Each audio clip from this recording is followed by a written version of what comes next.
1.5 वर्ष म चाहिँ बिना कुर्सी टेबल डाइरेक्टर जस्तो मान्छेलाई बिहान र बेलुका हाजिर गरेर हिँड्न लगाएको अवस्थामा त्यो बेला मैले जागिर छोड्न पनि लागेको थियो। मलाई गर्व लाग्छ 90% प्रतिनिधिकरण भएको छ नेपालमा। हरेक गाउँमा हरेक तपाईँको तराईमा हेर्नुहोस् कुनै पनि ठाउँमा नेपाली जनता वास्तवमा चाहिँ त्यत्तिकै एकदम आक्रान्त त्यत्तिकै लोड सेडिङले मात्रै भएको थिएन। हेर्नुहोस् तपाईँको लागि यो ठुलो उपलब्धि थियो। त्यो त्यत्तिकै हुँदैन। लोड सेडिङ अन्त्यमा ठुलो कन्ट्रिब्युसन थियो।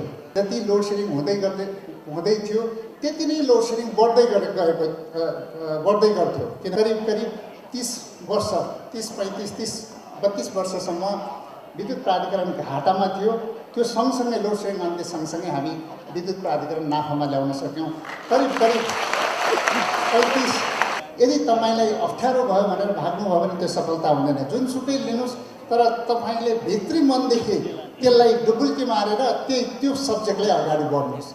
यो एउटा विद्युत प्राधिकरणमा सानो चेन्ज आउँदाखेरि एउटा पोजिटिभ चाहिँ एस्पिरेसन चाहिँ बढेको हो। यसलाई राम्रोसँग नेपाली समाजमा र बाहिर पनि यसलाई चाहिँ एउटा वर्ल्ड ब्याङ्कले एउटा केसै बनाएको छ नेपालको यो how Nepal electricity has been turn around भनेर। यो एउटा मैले वासिङटन धेरै कुरा राख्न चाहन्न। आज मलाई यत्रो भाइ बहिनीहरू देशको एउटा कर्णधारहरूको अगाडि देशको भोलिका लिडर्स भोलिका एकदमै सशक्त लिडरहरूको अगाडि केही शब्द केही बोल्न पाउँदा अत्यन्त खुसी लागेको छ।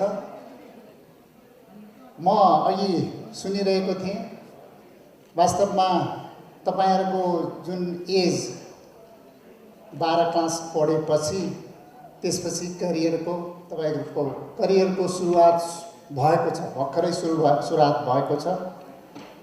अब कता जाने भनेर तपाईहरु आफ्नो भविष्य खोज्दै हुनुहुन्छ।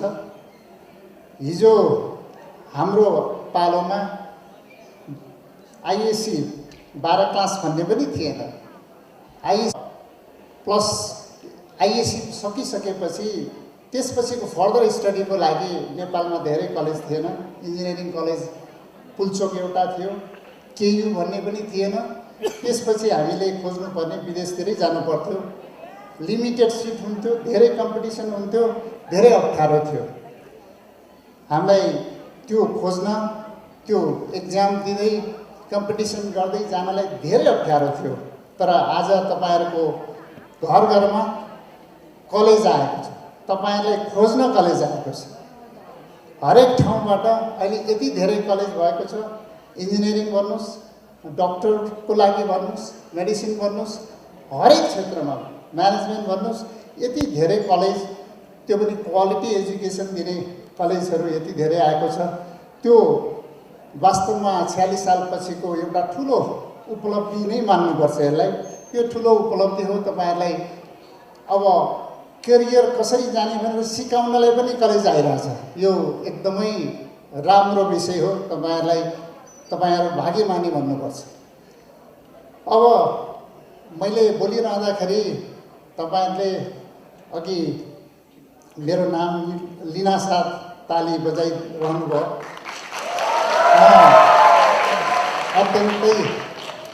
अत्यन्तै भावुक हुन्छु।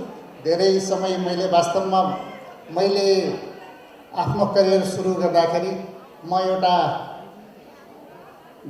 सानो गाउँको स्कुलबाट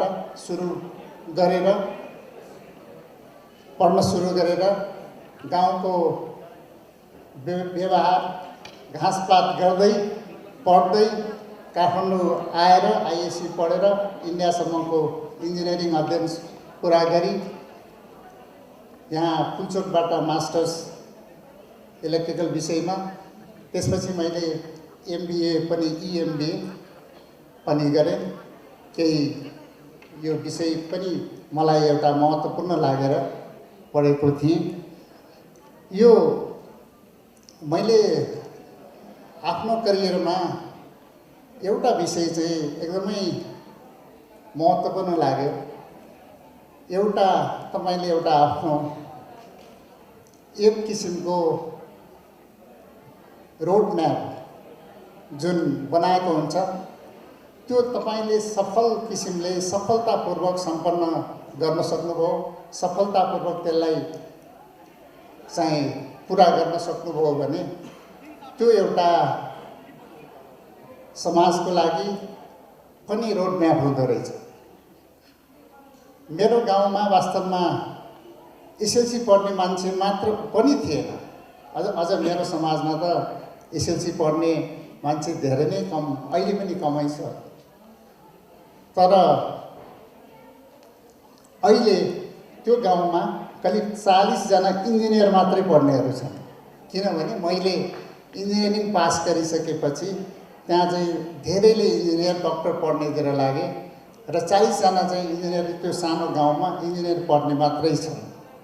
त्यसले पनि एउटा तपाईले एउटा बाटो देखाउनु भयो भने त्यो बाटोमा लाग्ने मान्छे चाहिँ धेरै हुँदो रहेछ भन्ने चाहिँ प्रमाणित गर्छ। अब अघि म्यानेजमेन्ट र लिडरसिपको कुराहरू आइरहेछ। अब विद्युत प्राधिकरणमा आएर मैले धेरै चमत्कारको विषय गरेको होइन, एउटा जिम्मेवारी पुरा गरेको हो। हामी हरेक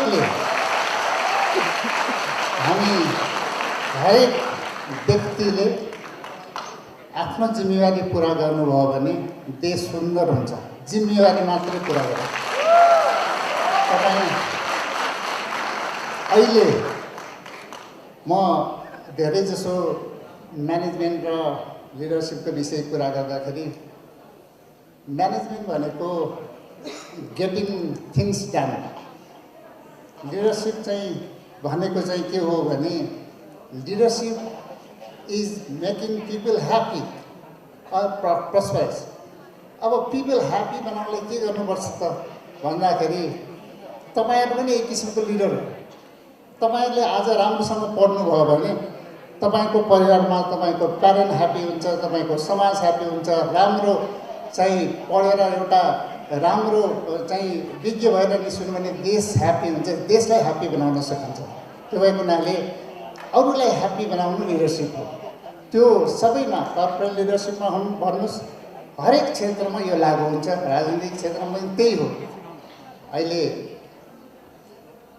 हामी धेरै कम्प्लेन गर्छौँ, धेरै कुराको कम्प्लेन गर्छौँ, तर आफूले के गर्ने भन्ने चाहिँ हामी धेरै बिर्सिन्छौँ।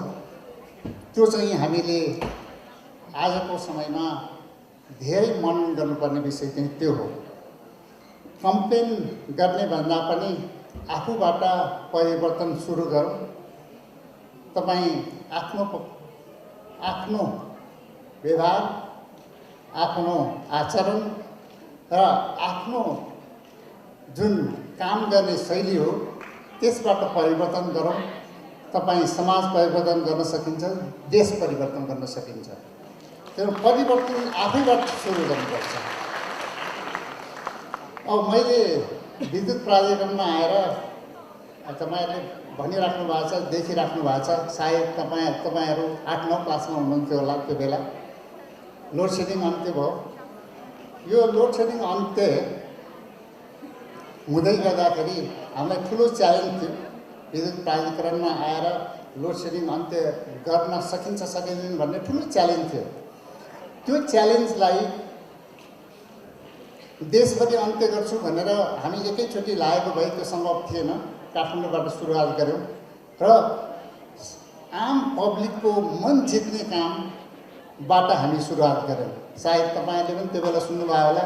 तपाईँहरूले हामीलाई यो सहयोग गर्नु पर्यो भन्दाखेरि त्यो साना साना भाइ बहिनीहरूले पनि बेलुकाको समयमा यसरी बाल्नु हुँदैन रहेछ भनेर यो घर घरमा त्यो एउटा क्याम्पेन चल्यो। त्यो चाहिँ के हो भने लोड सेडिङ अन्त्य अहिले सजिलो हिसाबले अहिले व्याख्या गर्ने गरिन्छ, त्यो थिएन। त्यो साइकोलोजिकल पार्ट, यो आम पब्लिकको कन्ज्युमरहरूको साइकोलोजिकल पार्ट चाहिँ लोड सेडिङ अन्त्यमा ठुलो कन्ट्रिब्युसन थियो। त्यो साइकोलोजिकल पार्ट चाहिँ हामीले सुरुवात गर्दाखेरि त्यहाँबाट सुरुवात गऱ्यौँ। काठमाडौँको लोड सेडिङ अन्त्य गरेर त्यसपछि हामीले पब्लिकसँग कनेक्ट भयौँ, पब्लिकसँग कम्युनिकेट भयो, टु वे कम्युनिकेसन भयो। यसरी लोड सेडिङ अन्त्य गर्न सकिन्छ भनेर हामी अगाडि बढ्यौँ। वास्तवमा इन्भर्टर र ब्याट्री मात्रै करिब 500 मेगावाटको इन्भर्टर र ब्याट्रीको मात्रै लोड थियो काठमाडौँमा। जति लोड सेडिङ हुँदै थियो त्यति नै लोड सेडिङ बढ्दै गर्थ्यो। किनभने आज भोलिदेखि पेट्रोल आउँदैन भन्यो भने पेट्रोल पम्पमा लाइन लाग्यो जस्तै हो लोड सेडिङ। त्यस्तो अवस्था थियो। इन्भर्टर र ब्याट्री एडिसनल लोड थप्दै जान्थ्यो, त्यसमा लस हुन्थ्यो, अरू पनि लसहरू थप्दै जाँदाखेरि लोड सेडिङ थपेकै हुन्थ्यो। त्यसले गर्दाखेरि त्यो साइकोलोजिकल पार्ट अब लोड सेडिङ हुँदैन भन्ने जुन कन्फिडेन्स हामीले दिन सक्यौँ, बिस्तारै काठमाडौँबाट अरू पनि चाहिँ सहरहरूमा दिन सक्यौँ। त्यसपछि लोड सेडिङ अन्त्य गर्नलाई हामीलाई सहज भयो। त्यसले गर्दाखेरि त्यो चाहिँ महत्त्वपूर्ण पार्ट थियो। त्यो बाहेक धेरै नै अरू पनि विषयहरू छन्। लोड सेडिङ अन्त्य त्यत्तिकै हुन सक्दैन थियो र लोड सेडिङ अन्त्य चाहिँ देखिएको विषय हो। तर लोड सेडिङ अन्त्य सँगसँगै करिब 30 वर्ष 32 वर्षसम्म विद्युत प्राधिकरण घाटामा थियो। त्यो सँगसँगै लोड सेडिङ अन्त्य सँगसँगै हामी विद्युत प्राधिकरण नाफामा ल्याउन सक्यौँ। करिब 35-40 अरब हामीले 4 वर्षभित्रमा नाफामा ल्याउन सक्यौँ। करिब 26% लस जसले लोड सेडिङ बढाइरहेको थियो त्यो लसलाई हामीले करिब 15%मा झार्न सक्यौँ। त्यो ठुलो चाहिँ सफलता थियो। त्यो त्यति झार्नु भनेको करिब हामीले काली गण्डकी सेभ गरे जस्तै थियो। म आउँदाखेरि भक्तपुरको लोड मात्रै 28 मेगावाट थियो, लस 40% थियो। भक्तपुरमा अहिले लस चाहिँ करिब 5-6% छ। काठमाडौँभरिको लस हेर्ने भने करिब 4-5% छ। त्यो हुनाले यो ठुलो उपलब्धि थियो। त्यो त्यत्तिकै हुँदैन। त्यो भित्रको म्यानेजमेन्ट एकदमै इम्पोर्टेन्ट हुन्छ। त्यो भित्र कसरी चाहिँ म्यानेज गर्ने भन्दाखेरि सबभन्दा म्यानेजमेन्टमा लिडरसिपमा ट्रस्टको चाहिँ एकदमै महत्त्वपूर्ण भूमिका हुन्छ। सायद मलाई आज हामी जहाँ पनि फेल हुन्छौँ त्यो ट्रस्टको कारणले, त्यो विश्वासको कारणले, लिडरसिपप्रतिको ट्रस्ट, लिडरसिपप्रतिको विश्वास फेल हुँदाखेरि त्यो संस्था फेल हुन्छ। त्यो देशमा पनि चाहिँ राम्रोसँग अगाडि बढ्दैन। त्यो भएको हुनाले कुनै पनि संस्था भन्नुहोस्, कुनै पोलिटिकल लिडर, मैले कुरा गरिरहँदाखेरि वास्तवमा म नेपालको पर्मानेन्ट गभर्मेन्ट भनेको यो ब्युरोक्रेसी भन्छ, ब्युरोक्रेसीको एउटा लेभलमा बसेर काम गरेको हो। मैले करिब 25-26 वर्ष काम गरेँ। ब्युरोक्रेसीको लेभलमा चाहिँ हामीले जुन किसिमले ट्रस्ट बिल्डिङ गर्नुपर्ने थियो, जुन किसिमको रिस्क लिएर काम गर्नु पर्थ्यो, जुन किसिमको पब्लिकलाई हामीले दिनुपर्ने जुन सर्भिस थियो त्यो हामीले दिन सकिरहेको अवस्था थिएन। यो एउटा विद्युत प्राधिकरणमा सानो चेन्ज आउँदाखेरि एउटा पोजिटिभ भाइब, पोजिटिभ चाहिँ एस्पिरेसन चाहिँ बढेको हो। यसलाई राम्रोसँग नेपाली समाजमा र बाहिर पनि यसलाई चाहिँ एउटा वर्ल्ड ब्याङ्कले एउटा केसै बनाएको छ नेपालको, यो how Nepal electricity has been turned around भनेर। यो एउटा मैले वासिङटनमा गएर यो एउटा प्रेजेन्टेसन पनि गरेको थिएँ। त्यो भएको हुनाले यो परिवर्तन चेन्ज कसरी ल्याउन सकिन्छ भन्दाखेरि चेन्ज ल्याउनलाई समस्या भएको ठाउँमा चेन्ज ल्याउन सकिन्छ। जहाँ समस्या हुन्छ त्यहाँ चेन्ज हुन्छ। समस्यासँग जुझ्नुपर्छ, समस्यासँग भाग्ने होइन, समस्याबाट नै त्यहाँ धेरै परिवर्तन आउँछ। तपाईँको सक्सेस त्यहीँभित्र हुन्छ। समस्याबाट भाग्नुभयो भने तपाईँले अगाडि बढ्न सक्नुहुन्न। अब तपाईँहरूले पनि जुन सब्जेक्ट लिनुहुन्छ, इन्जिनियरिङ लिनुहोस्, डक्टर लिनुहोस्, यता चाहिँ म्यानेजमेन्ट लिनुहोस्, जुनसुकै लिँदा पनि यदि तपाईँलाई अप्ठ्यारो भयो भनेर भाग्नुभयो भने त्यो सफलता हुँदैन। जुनसुकै लिनुहोस् तर तपाईँले भित्री मनदेखि त्यसलाई डुबुल्की मारेर त्यो सब्जेक्टलाई अगाडि बढ्नुहोस्। त्योभित्र तपाईँले सफलता हासिल गर्नुहुन्छ र आगामी दिनमा वास्तवमा भोलिका लिडर्स तपाईँहरू नै हो, भोलिका कर्णधार तपाईँहरू नै हो। हामी त 50+ भइसकेका छौँ, तर केही अझै पनि गर्न सक्छु भन्ने छ, अझै पनि कन्ट्रिब्युसन गर्छु भन्ने छ, गर्न सकिन्छ। आजसम्मको हामीले दिएको अनुभव ठुलो कुरा हो। यो शिक्षा एउटा पाठ हो, तर अनुभव त्योभन्दा ठुलो कुरा हो। मैले विद्युत प्राधिकरणमा आइसकेपछि मैले नेपालको गाउँ गाउँमा घुम्ने मौका पाएँ। हरेकमा जुन बेला चाहिँ विद्युत थिएन, करिब 50% पनि विद्युत थिएन नेपालको चाहिँ हरेक गाउँमा जानुभयो भने त्यो बेला 51-52 सालमा गाउँ गाउँमा जाँदाखेरि विद्युतीकरण थिएन, कहीँ पनि विद्युत थिएन। त्यस्तो अवस्थामा हामीले जुन विद्युतीकरण अहिले 90%, म आउँदाखेरि 60-62% विद्युत थियो। लोड सेडिङको कुरा गर्दाखेरि तपाईँको जहाँ बत्ती थियो त्यहाँको बत्तीलाई 24 घण्टा दिनुलाई लोड सेडिङ अन्त्य भन्ने थियो। जहाँ बत्ती थिएन 24 घण्टा लोड सेडिङ थियो, त्यो ठाउँमा बत्ती पुर्याउनु चाहिँ सबभन्दा मलाई गर्व लाग्छ। 90% विद्युतीकरण भएको छ नेपालमा। हरेक गाउँ गाउँमा, हरेक तपाईँको तराईमा हेर्नुहोस्, कुनै पनि ठाउँमा नेपाली जनता वास्तवमा चाहिँ त्यत्तिकै एकदम आक्रान्त, त्यत्तिकै लोड सेडिङले मात्रै भएको थिएन। हेर्नुहोस्, लोड सेडिङले मात्रै भएको थिएन। जहाँ मिटर माग्न गयो मिटरै नदिने, ट्रान्सफर्मर जल्यो 1 महिनापछि के अरे लगाउने र त्यो ट्रान्सफर्मर लगाउनलाई गाउँलेले पैसा उठाएर दिएर मात्रै त्यो ट्रान्सफर्मर बनाइदिने र मिटर नदिने, ग्राहक नबनाउने र विद्युतीकरण नगर्ने अवस्थाबाट हामी करिब वर्षमा 1 लाख पनि मिटर नबाँडेकोमा हामीले करिब 15 लाख मिटर, 15 लाख ग्राहक, थप ग्राहक 4 वर्षमा बाँड्यो। ट्रान्सफर्मर तपाईँ घरसम्म आउनलाई ट्रान्सफर्मर तपाईँको 26,000वटा ट्रान्सफर्मर अहिले नेपालभरिको हो, तर 15,000वटा ट्रान्सफर्मर हामीले 4 वर्षमा थप ट्रान्सफर्मर बाँड्यौँ। त्यसले विद्युतीकरण म्यासिभ भएको छ। त्यसले गर्दाखेरि हरेक ठाउँमा जुन सर्भिस डेलिभरीको कुरा गर्नुहोस्, जहाँ बत्ती पुगेको थिएन त्यो अब विकट नेपालको कर्णाली विकट ठाउँ बाहेक जहाँ जियोग्राफिकल्ली एकदमै अप्ठ्यारो छ, त्यो ठाउँमा बाहेक धेरै ठाउँमा बत्ती पुगिसकेको छ। त्यो भएको हुनाले अब नेपाल आत्मनिर्भरतातिर जाँदैछ। आत्मनिर्भरता भनेर हुँदैन, गरेर गर्नुपर्छ। हरेक व्यक्ति आत्मनिर्भर हुनुपर्छ। अब आत्मनिर्भर भनेको चाहिँ हरेक व्यक्तिले व्यक्तिबाट आत्मनिर्भरता हुनु पर्यो। तपाईँ आफू आत्मनिर्भर हुनु पर्यो, परिवार आत्मनिर्भर हुनु पर्यो, समाज आत्मनिर्भर हुनु, देश आत्मनिर्भर हुनु। हामी आत्मनिर्भर भन्छौँ तर काम चाहिँ आत्मनिर्भर होइन, परनिर्भरताको काम गऱ्यो भने त्यो राम्रो हुँदैन। अहिले नेपालको विद्युत खपत गर्नलाई हामी इलेक्ट्रिकल भेहिकलको यत्रो प्रमोसन भइरहेको बेलामा इलेक्ट्रिकल भेहिकललाई चाहिँ तपाईँ डिमोटिभेट हुने हिसाबले पोलिसी आयो भने त्यसले आत्मनिर्भरतातिर जाँदैन। तपाईँ पेट्रोलियम प्रोडक्ट हेर्नुहोस्, करिब 2 खरबभन्दा बढीको पेट्रोलियम प्रोडक्ट इम्पोर्ट गर्दो रहेछ। आज इलेक्ट्रिकल भेहिकल, इलेक्ट्रिसिटीबाट चल्ने गाडी पर किलोमिटर 50 पैसा 60 पैसाले पुग्छ भने इलेक्ट्रिकल के अरे यो पेट्रोलियम प्रोडक्टबाट चल्ने गाडी 10 रुपियाँ पर किलोमिटर पर्छ, 7 देखि 10 रुपियाँ पर्छ। अब हामी आफ्नो इलेक्ट्रिसिटी खपत गर्ने इलेक्ट्रिकल इलेक्ट्रिकल भेहिकललाई प्रमोसन गर्नु पर्यो। या एकदमै प्रभावशाली नेता हुनुहुन्छ, वा भोलि सरकारमा पनि पुग्नुहुन्छ। यो हाम्रो लागि क्रक्स कुरा हो।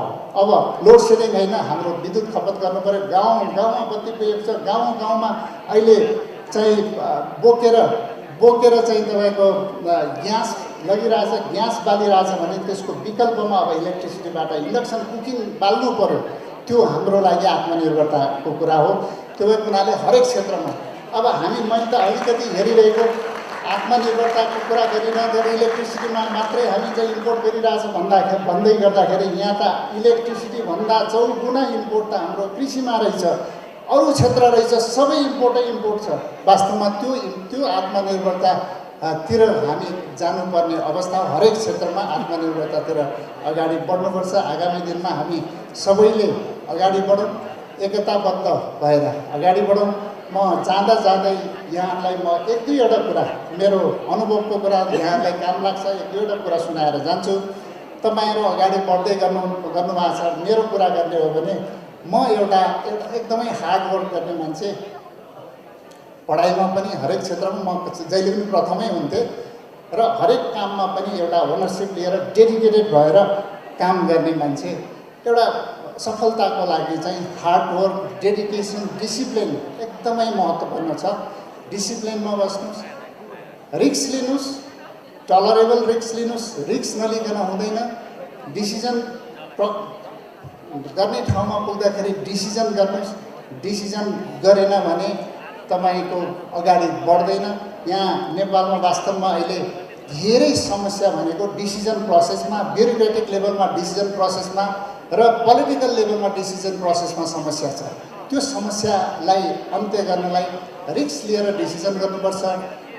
प्यासेन्स, तपाईँ कहिले फेल हुन सक्नुहुन्छ, कहिले चाहिँ कुनै कुरामा तपाईँ पछाडि पर्न सक्नुहुन्छ, तर प्यासेन्स लिनुहोस्। मेरो कुरा गर्ने हो भने म चिलिमे हाइड्रो पावर कम्पनीबाट फिर्ता विद्युत प्राधिकरणमा आइरहँदाखेरि 1.5 वर्ष म चाहिँ बिना कुर्सी टेबल डाइरेक्टर जस्तो मान्छेलाई बिहान र बेलुका हाजिर गरेर हिँड्न लगाएको अवस्था पनि। त्यो बेला मैले जागिर छोड्न पनि लागेको थिएँ, तर मैले देखेँ विद्युत प्राधिकरणको यस्तो स्थितिमा म एक विद्युत प्राधिकरणको एउटा लिडरसिप लिएर जान्छु भनेर मैले ठुलो चाहिँ एउटा प्यासेन्स लिएँ। विद्युत प्राधिकरणको कार्यकारी निर्देशक भएपछि एउटा कन्ट्रिब्युसन गर्ने ठाउँमा तपाईँलाई पोजिसन नभइकन, त्यो ठाउँ नभइकन पनि फेरि त तपाईँको चाहिँ एक्सपोजर, तपाईँको आफ्नो जुन अनुभव छ त्यसलाई एक्सपोज गर्न सकिँदैन। त्यो भएको हुनाले त्यो पनि महत्त्वपूर्ण छ। यति भन्दै म तपाईँहरू आफ्नो हरेकले आफ्नो व्यक्तिगत रूपमा तपाईँ आफू चेन्ज हुनुहोस्, आफू परिवर्तन हुनुहोस्, आफू सफा रहनुहोस्, अरू सफा हुन्छ। आफूबाट परिवर्तन सुरु गरौँ। हरेकले चाहिँ आफूबाट परिवर्तन सुरु गर्यो भने यो समाज परिवर्तन हुन्छ, देश परिवर्तन हुन्छ, हामी सबैको भलो हुन्छ, हामी कल्याण हुन्छौँ, समृद्ध हुन्छ। समृद्ध नेपाल यसैमा छ। धन्यवाद।